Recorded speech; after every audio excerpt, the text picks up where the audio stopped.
اس لیے تو میں ان کرداروں کا نام لیتا ہوں. جنرل باجوہ صاحب، آپ کو اس حکومت کی تمام ناکامیوں کا حساب دینا ہے. جنرل فیض صاحب، آپ کو جواب دینا ہے کیوں آپ نے نواز شریف اور اس کی بیٹی مریم نواز کو جیل میں رکھنے کی درخواست کی، کیوں آپ نے اپنے حلف کی خلاف ورزی کی. ہماری کردار کشی کرنا چھوڑ دو. اگر ہم نے آپ کی شروع کی تو پتہ نہیں پاکستان بننے سے آج تک کتنے جنرلوں کی شروع ہو جائے گی. وہ طریقہ بتاؤ کہ بنگال کیسے دینا ہے، ہمیں یہ طریقہ بتاؤ اسلحہ کیسے پھینکنا ہے.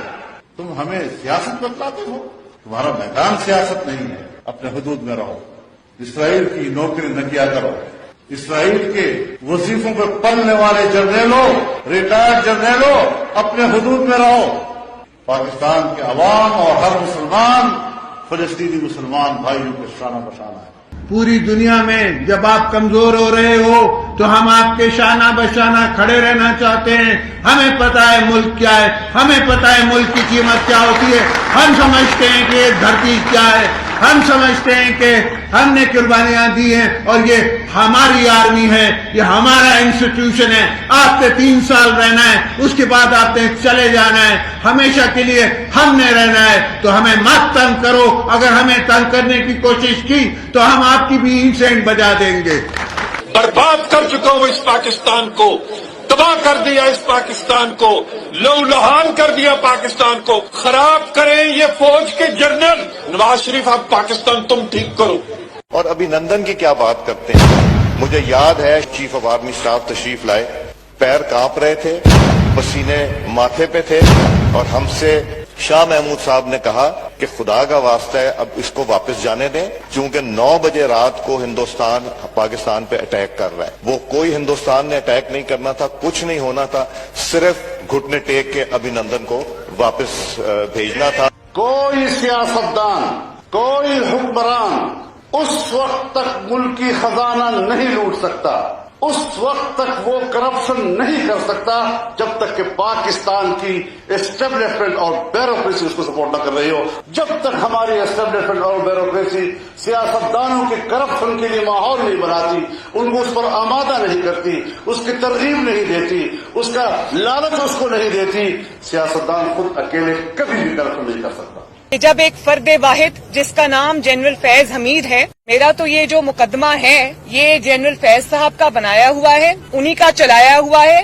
ہمارے سارے سماج دشمن عناصر ان ایجنسیوں کی پیرول پہ ہیں. ہمارے ملک کے تمام بدماش سماج دشمن عناصر جناب اسپیکر ہماری ایجنسیوں کی پیرول پہ ہیں. واضح طور پر ہماری بات سن لی جائے کہ اگر کسی کے دل و دماغ میں ملک پر مارشل لا مسلط کرنے کا ارادہ ہے، یہ صرف اپنے خلاف محاذ بنانے کا سبب بن سکتا ہے. دفاع کے لیے 250 ارب رکھا گیا ہے، جو بجٹ میں اس وقت ان کے ایلوکیشن ہوئی ہے، ان کے اوپر ان کا حق نہیں بنتا. لیکن آج بھی یہ پوری امپیونٹی کے ساتھ اپنا سینہ چوڑا کر کے ڈیفنس بجٹ کو کلیم کر رہے ہیں اور مانگ رہے ہیں قوم سے. قوم کی ہڈیوں سے گوشت تک جو ہے انہوں نے نچوڑ لیا ہے اور اتار لیا ہے.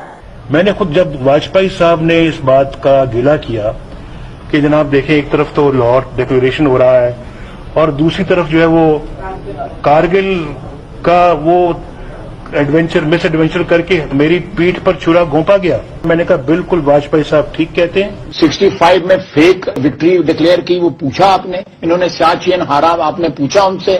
انہوں نے کارگل ہارا، آپ نے پوچھا ان سے. پاکستان ڈیموکریٹک الائنس کی قیادت بیٹھ کر لانگ مارچ کا اعلان کرے گی، اور یہ بھی آپ کو بتا دوں کہ اس بات کا بھی فیصلہ کرے گی کہ لانگ مارچ اسلام آباد کی طرف کیا جائے یا لانگ مارچ راولپنڈی کی طرف کیا جائے. مجھے بتائیں کہ فوجی جرنیل جو شب خون مارتے ہیں، جو مارشل لا لگاتے ہیں، یہ کون ہیں؟ یہ پاکستان کے ٹھیکیدار ہیں. یہ ہر معاملے میں کود پڑتے ہیں. یہ اپنے ڈومین میں کیوں نہیں رہتے؟ یہ اپنے دائرے میں کیوں نہیں رہتے؟ یہ کیوں حکومتی اداروں کے اندر جو ہے نا وہ آ کے قدم رکھتے ہیں؟ کیوں کارگل کا ایک شوشہ چھوڑتے ہیں کہ جب مشرقی پاکستان ٹوٹا تو کون پاکستان کا حکمران تھا؟ فوجی ٹولہ.